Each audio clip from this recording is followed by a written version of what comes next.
Reporters in America are always at risk because people want to know about things happening in the community, but then they don't want to know the truth. You see, they want to know if there are people being harmed. They want to know because it could be them next. They want to know because people have rights. They want to know because people need food. They want to know because Christmas is coming. And they want to know because the winter will be upon us and people won't do the right thing right now in the fall at the end of the summer. In other words, they won't start thinking about collecting extra canned goods as they go to the store and say, I'm just going to buy one extra canned good a week to set it on my pantry. Now, there's some people like my late mom who always had some sort of canned goods in the round that was between our stove and our sink in her old home.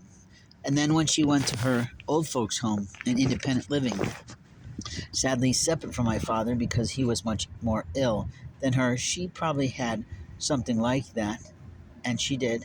I just don't remember what she kept, but generally speaking, it was the same sort of thing: chili, jelly beans, and things like soup and other canned things, so that if she needed to make something in a pinch, she could. Though I had siblings who just were immoral, who refused to tell me where she was being held as she was aging. Yet they would pay a total derelict and alcoholic woman to look out for my mother and take her places instead of allowing me, as her son, to do that. Now, I hated her vehicle and I wanted her to sell it because it wasn't safe, really. It had too much pep for an old lady to handle, but they didn't do that. So, my question is, now that she's gone, what happened to that car? Did it get invested in something? Is it sitting in someone's driveway on behalf of my father, who it really belonged to? Or has a sibling have the right to sell it? So it's hard to say what happened to that. But each time I ask questions about my own property, I've learned that siblings have moved it without my consent, lied about the contract that was on file, and openly have probably looted most of my things from Japan and my life, lying to themselves about their rights.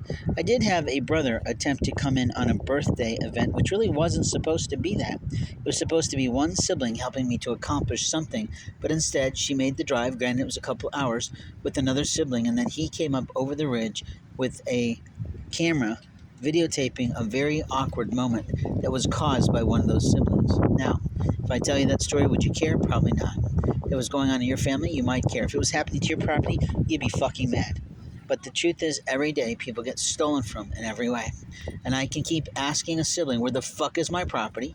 Who the fuck is paying that bill? Why the hell didn't you come and provide for me what I needed today? Not yesterday, but it's true. Months have passed and you've wasted my time, my life, and my money, allegedly, that came from my mother's estate. Or are you playing with it, pretending that you can change the rules of engagement that my father left in his will?